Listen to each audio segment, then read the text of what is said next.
আম, বলার শুরুতেই কয়েকটা কথা আগে স্পষ্ট করে নিতে চাই যে ঠিক যেভাবে সুমনদা আমার পরিচয় দিলেন সেই জিনিসটা নিয়ে কিছু কথা প্রথমে বলে নেওয়া দরকার বলে মনে হচ্ছে।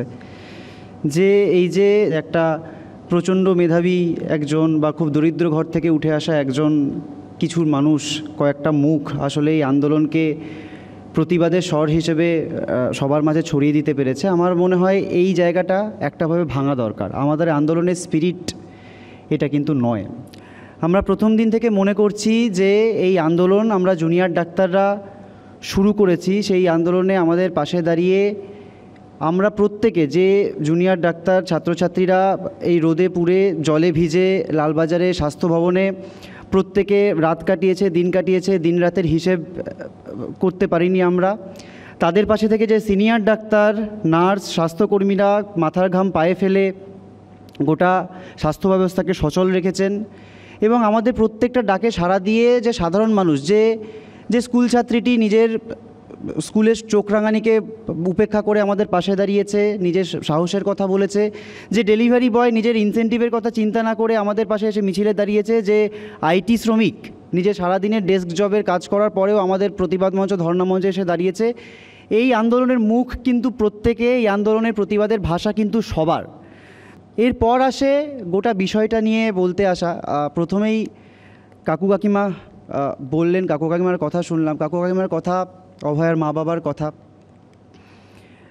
দেখুন, আমাদের এই আন্দোলন যে জায়গা থেকে শুরু হয়েছিল সেই জায়গা থেকে আজ আন্দোলন যে জায়গায় পৌঁছেছে, শুরু থেকে শেষ বা শুরু থেকে আজকের যে জায়গাটা এসে পৌঁছেছে একটা প্রাথমিক পর্যায়ে অবধি অনেকগুলো ধাপ আমরা পেরোতে গেছি। সেই জায়গা থেকেই আজকে আন্দোলনের, আজকে যে অনুষ্ঠানের যে নামকরণ, যে ভাঙতে পারবে কি দানবগড়, আজকে প্রতিবাদের স্বর, নাগরিক স্বর। আরজি করে যে ভয়াবহ নারকীয় ঘটনা আমাদের সহকর্মীর সাথে ঘটলো, তার বিরুদ্ধে আমরা প্রতিবাদে নেমেছিলাম। আমাদের প্রথম প্রধানতম দাবি ছিল ন্যায় বিচারের দাবি, যে কারা এই ঘটনা ঘটালো, কিভাবে ঘটালো, তাদের অত্যন্ত দ্রুত চিহ্নিতকরণ করতে হবে এবং তাদের যথাযথ শাস্তি দিতে হবে। এবং তার সাথে সাথে এই আন্দোলন যত এগোলো, আমরা দেখলাম যে এই আন্দোলন আসলে সবার আন্দোলন হয়ে উঠছে, সকলে নিজের আন্দোলন বলে মনে করছেন। এই জায়গা থেকে যে আজকে অভয়ার ন্যায় বিচার পাওয়া যেমন আমাদের লক্ষ্য, ঠিক তেমনি আজকে পশ্চিমবঙ্গের যে নাগরিক স্বর, নাগরিক সমাজ এই জায়গায় আন্দোলনটাকে পৌঁছেছে যে আর একটাও অভয়া যাতে না হয়, আর একটাও অভয়া যাতে না হয়, সেই দিকে কিন্তু আমাদের এগিয়ে যেতে হবে। সেইটা কিন্তু আমাদের আন্দোলনের একটা মূল স্বরের দিকে হয়ে দাঁড়িয়েছে। আমরা বারবার বলেছি, আমরা যে 5 দফা দাবি, জুনিয়র ডাক্তারদের 5 দফা দাবি নিয়ে আমরা প্রথম থেকে বারবার বলেছি। সেখানে বিভিন্ন দাবির মধ্যে পুলিশ প্রশাসনের অকর্মণ্যতার কথা থেকেছে, তথ্য প্রমাণ লোপাটে স্বাস্থ্য প্রশাসন হোক, পুলিশ প্রশাসন হোক, তাদের অকর্মণ্যতা, সেটাকে দায়ী করে তাদের অপসারণ, তাদের পদত্যাগ, এই দাবি যেমন থেকেছে। আমাদের ন্যায় বিচারের দাবি থেকেছে। আমাদের সুরক্ষার প্রশ্ন, ডাক্তারি ছাত্রছাত্রী, জুনিয়র ডাক্তার, স্বাস্থ্যকর্মীদের সুরক্ষার প্রশ্ন, যে প্রশ্নের বেশ কিছু অংশ আমরা ছিনিয়ে আনতে পেরেছি, কিছু ডিরেক্টিভ আমরা পেয়েছি। এবং আমরা এই কথাও বারবার প্রমাণ করতে চেয়েছি যে একজন ডাক্তার বা স্বাস্থ্যকর্মীর সুরক্ষা শুধুমাত্র সিসিটিভি পুলিশ দিয়ে হয় না। একজন রোগী যে হেনস্থার মধ্যে পড়েন, সেটা রেফারেল সিস্টেমের কারণে, সেটা বেডের কারণে, সেটা নানা রকম কারণে, দালাল চক্রের কারণে, এইগুলো যদি সমাধান না হয় তাহলে কিন্তু গোটা ব্যবস্থা আমাদের সুরক্ষার সমাধান হবে না। সেই ব্যাপারেও কিন্তু বিভিন্ন ডিরেক্টিভ আমরা ছিনিয়ে আনতে পেরেছি। কিন্তু কী জিনিস এখন আমরা পাইনি? যে ভয়ের রাজনীতি, যে প্রত্যেকটা জায়গায় ভয়ের রাজনীতির কথা আমরা বলছি, প্রত্যেকটা মেডিকেল কলেজে ভয়ের রাজনীতি, এবং যে রাজনীতিকে যদি আমরা ছুঁড়ে ফেলতে না পারি, যে দানবগড়ের কথা বলা হচ্ছে, যে ভাঙতে পারবে কি দানবগড়, এই দানবগড় মানে আসলে কি?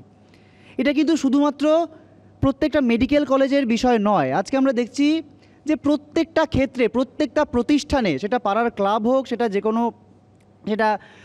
কোনো ইন্ডাস্ট্রি হোক, প্রত্যেকটা জায়গায় একটা ভয়ের রাজনীতি, যেখানে ন্যায়ের কথা বলতে যাওয়া, ন্যায় বিচার চেয়ে যে কোনো কণ্ঠ, তাকে কিন্তু দমিয়ে দেওয়ার একটা প্রচেষ্টা জারি রয়েছে। এবং সেটা খুব নতুন কিছু, এটাও কিন্তু আমরা মনে করছি না। কেউ যদি মনে করেন যে আমাদের বক্তব্য যে শুধু এই যে কোনো একটি বিশেষ দলের শাসনকালে এই গোটা ব্যাপারটা সৃষ্টি, তার কোনো এর আগে কোনো ইতিহাস নেই, অন্য জায়গায় কোনো নেই, সেটাও যেমন নয়। কিন্তু আমাদের মনে রাখতে হবে আমরা কিন্তু এই ভয়ের রাজনীতিটার বিরুদ্ধে আজকে লড়ছি। আজকে যে নাগরিক স্বর পথে নেমেছে, এই পথে নামা প্রত্যেকটা মানুষ কিন্তু এই জায়গা থেকে শাসকের চোখ রাঙানিকে একটাভাবে উপেক্ষা করতে শিখছে। আজকে আমাদের পাশে এসে আমরা যখন এই ধর্ণা মঞ্চে বসে রয়েছি, আমরা স্বাস্থ্য ভবনের সামনে দীর্ঘ 11 দিন অবস্থান করেছি, আমরা লালবাজারের সামনে অবস্থান করেছি, আমরা নিজেদের কলেজগুলোর প্রোটেস্ট সাইট ধর্ণা মঞ্চে যে বসে থেকেছি, বসে থাকছি।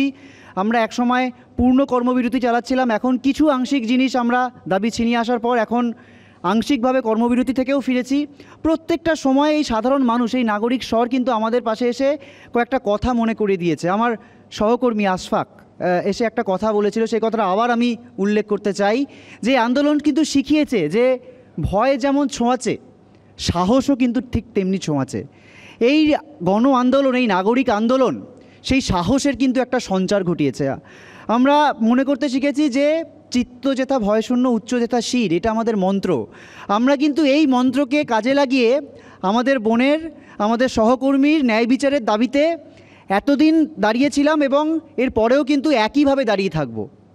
কয়েকটা জিনিস, একটা কনফিউশন জিনিস তৈরি হচ্ছে যে আমাদের আন্দোলন বুঝি যে জুনিয়র ডাক্তারদের যে আন্দোলন, সেই আন্দোলন একটাভাবে নাকি আমরা এই যে আংশিক কর্মবিরতি তুলে দিয়েছি তার ফলে নাকি স্তিমিত হয়ে গেছে, আমরা নাকি আর আন্দোলনে নেই, এরকম বিভিন্ন উদ্দেশ্য প্রণোদিতভাবেও এর প্রচার চলছে। আমরা দেখেছি সকাল থেকে বিভিন্ন রাজনৈতিক নেতা ব্যক্তিদের মধ্যে এরকম নানা কথা শুনেছি। এমনকি কিছু সাধারণ মানুষেরও মনে হচ্ছে যে না, এবার ঠিক কী হলো, আমরা যে এতদিন ধরে অবস্থান করছিলাম, নানা কিছু করছিলাম, কর্মবিরতিতে ছিলাম, তাহলে এবার কি আমরা আন্দোলনের রাস্তা থেকে সরে আসলাম? আমরা কিন্তু খুব স্পষ্ট কয়েকটা কথা বলতে চাই যে আজকে এতদিন ধরে আন্দোলনের ফলে, আন্দোলনের চাপে আমরা কিন্তু বেশ কিছু জিনিস ছিনিয়ে আনতে পেরেছি।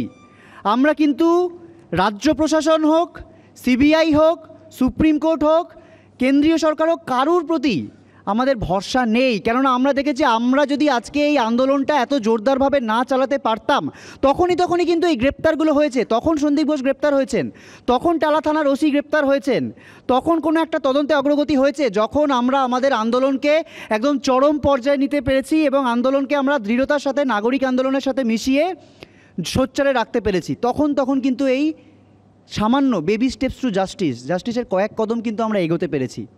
তাই এই আন্দোলনে কিন্তু আমরা একই রকমভাবে আছি, একই রকম তীব্রতায় আছি। আমরা বলেছিলাম যে আজকে যে বন্যা চলছে, সেই বন্যা দুর্গত মানুষদের পাশে আমাদের আন্দোলনের এটাও একটা ফর্ম। অনেকে বলছে এটা আবার আন্দোলনের কি ফর্ম, বন্যা দুর্গতদের সাহায্য করা? আমরা বলতে চাই এটা কিন্তু একটা ফর্ম। আমরা মনে করাতে চাই যে আমরা জুনিয়র ডাক্তাররা যে আন্দোলনের মধ্যে ছিলাম, তার পাশে এত মানুষ যে নিজেদের সম্পৃক্ত করেছিলেন এবং তাদের আন্দোলন বলে মনে করেছিলেন, এবং যথার্থই এটা সবার আন্দোলন, আমরা মনে করি না এটা শুধু জুনিয়র ডাক্তারদের আন্দোলন।